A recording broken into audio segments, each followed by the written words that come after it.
Job capítulo 7 al 9. A lo largo de nuestra vida nos hemos podido plantear en varias ocasiones el por qué. El por qué me está sucediendo esto a mí, por qué sucede ahora, por qué yo, entre muchos otros porqués. Y así es como se siente Job en estos capítulos, intentando encontrar esa razón o esas razones por las cuales él está en este dolor, en esta angustia.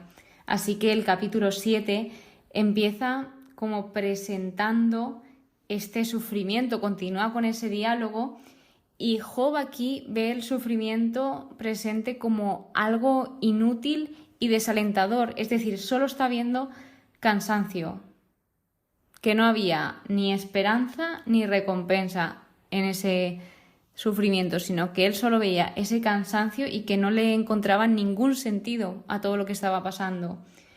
Entonces esto conlleva a que Job no está viviendo en el presente, porque nos dice que cuando se acuesta piensa ya en la mañana siguiente. Cuando llega la mañana siguiente piensa en la noche, es decir, que no está viviendo ese presente, que está buscando continuamente lo siguiente que sucederá. Al final vemos cómo aquí se muestra esa ansiedad que está teniendo Job junto con depresión, además de todo lo que llevaba ya encima. Entonces él se da cuenta que lo ve de forma positiva, entre comillas, porque luego lo ve de forma negativa, que sus días se están consumiendo sin nada de esperanza. Es decir, que el tiempo le está pasando rápido, pero sin esperanza. Pero aún así, como le está pasando rápido y él como que buscaba morir, de hecho dice en el versículo 15, quisiera morir antes la muerte que mis dolores. No me quiero imaginar al punto de sufrimiento que llegaría para tener estos pensamientos. Esto sigue pasando a día de hoy. Hay personas que se sienten así y debemos de ayudar en la medida de lo posible a las personas que lo necesiten y que nos necesiten, estar a su lado sobre todo. Entonces aquí Job se pregunta ese por qué repetitivo en varias ocasiones, se hace diferentes preguntas donde extraemos que la crisis espiritual que está teniendo Job es mucho, pero que mucho más profunda que la crisis física o material. Es decir, al final lo que más le está afectando es esa relación con Dios, el qué está pasando ahí, el no entender lo que le está sucediendo, porque esto va a lo largo de todo el libro. Job tenía esa idea, ese pensamiento de que Dios premia a los justos y a los injustos les castiga, les corrige. Entonces, como a él estaban pasando cosas no tan buenas, pues él pensaba que había hecho mal, pero no entendía el qué. Entonces había algo que no le cuadraba y ya no sabía por dónde tirar.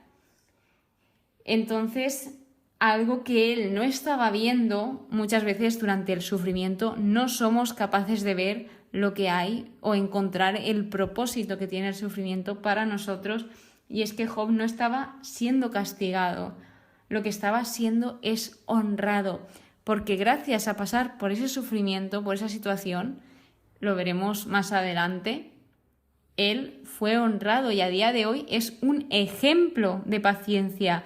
Y es un ejemplo de superación, un ejemplo de perseverar en la fe, de confiar en Dios, entre muchos otros.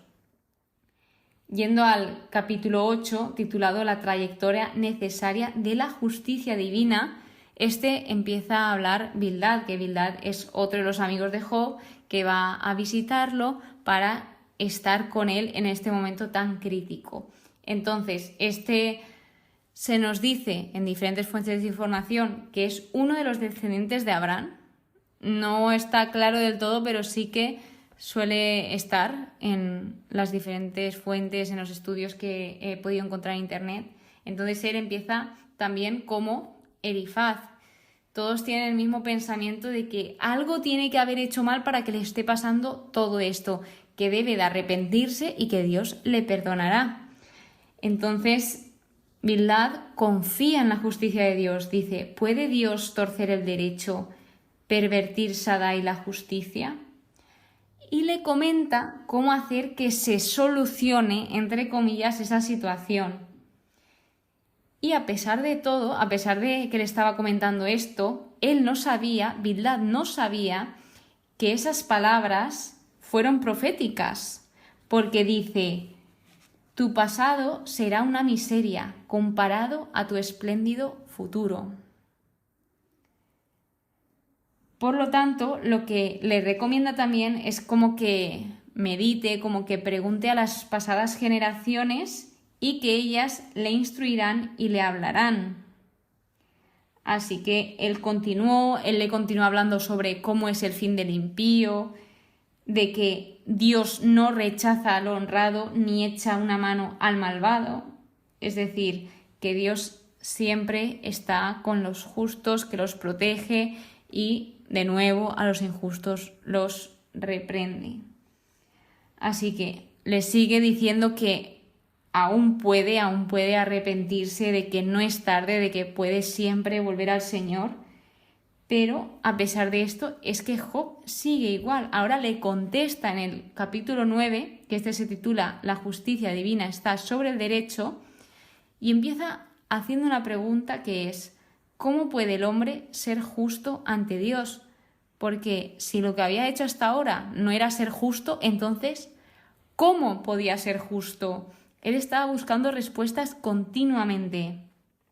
Así que el mismo Job va describiendo lo que hace Dios. Por ejemplo, él desplaza los montes sin que lo adviertan cuando los vuelca con su cólera, o él lo ordena y el sol no resplandece y cierra con un sello las estrellas, etc. Empieza a describir porque él tiene, o por lo menos tenía, muy buena relación con Dios. Entonces él conoce a Dios y ahora empieza a dudar de esto porque no está entendiendo nada de lo que sucede. Y como decía, en el versículo 21 se puede observar esto, se puede observar cómo él está confuso, cómo él está dudando de sí mismo y que pregunta: ¿soy inocente? Ni yo mismo lo sé. Sin embargo, a pesar de todo, el capítulo concluye diciendo Job que él no era culpable a sus ojos, que él pensaba que no había cometido culpa. Por lo tanto, resumiendo, ¿qué hemos visto durante estos 3 capítulos? Primero, que Bildad se apresuró a reprender a Job por sus fuertes palabras, porque tal vez no se lo dijo de la mejor manera, sino que fue muy duro con él. Pero, a pesar de reprenderlo con esas fuertes palabras, no se detuvo a considerar el por qué Job hablaba de esa manera, por qué Job estaba hablando con esas formas. O sea, no paró a mirar ese contexto, lo que le pasó a Elifaz, al otro amigo de Job. Entonces también Bildad usó imágenes poderosas y vívidas del mundo natural, pero las aplicó mal a Job como si éste fuera un hipócrita pecador y encima superficial. Hasta ahí la parte de Bildad. Luego, ¿qué también podemos ver? Que no hay una correlación fácil de ver entre la justicia y la bendición. Y aquí están con esta idea de que Dios premiaba a los justos y castigaba a los injustos, pero le estaban diciendo: fíjate en las generaciones anteriores. Y ellos, que se basaban en esa doctrina, en el Antiguo Testamento, no se daban cuenta que Abel, de Caín y Abel, al principio de todo, en Génesis, esto se vio en Génesis, Abel era un hombre justo y su hermano Caín lo asesinó. Entonces, si ellos realmente también hubiesen sido conscientes de la Escritura, esto no se les ocurrió en este momento. Así que aquí hay algo que no cuadraba. Entonces, ¿qué más? Que Job también sabía que Dios no era tan fácil de descifrar y se estaba dando cuenta con esto que le estaba pasando. Y que la concepción de Job que él tenía de Dios se estaba volviendo distorsionada por su propia experiencia y su propia imaginación. Entonces, pues dicho esto, para concluir este episodio, me encantaría comentaros una frase, más bien citarla, que la encontraron en el estudio bíblico, que dice: hoy podemos aprender del pasado, pero el pasado debe ser un timón que nos guíe hacia el futuro y no un ancla que nos detenga.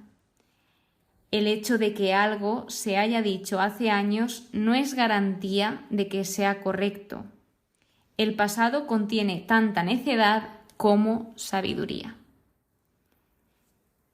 Y esto está relacionado con los 3 capítulos de hoy, de que ellos, los 3, incluso hasta Job, tenían esa idea de cómo era Dios, pero no miraban más al horizonte, ellos estaban centrados ahí, no salían de ahí, y tal vez Dios tenía otros planes para Job. De modo que con esto concluimos el episodio de hoy, de que muchas veces nos podemos preguntar el por qué a mí, y creo que a lo largo de este libro podemos aprender y aplicar a nuestra vida sobre esto, sobre cuando nos preguntamos, estamos en estos momentos críticos de no saber el por qué nos está sucediendo cada cosa, pero al final todo tiene un propósito y esa respuesta al por qué seguramente tarde o temprano la tengamos. Muchas gracias por escucharme, muchas gracias por estar un día más aquí. Nos vemos en el siguiente episodio. Que pases muy buen día y que Dios te bendiga.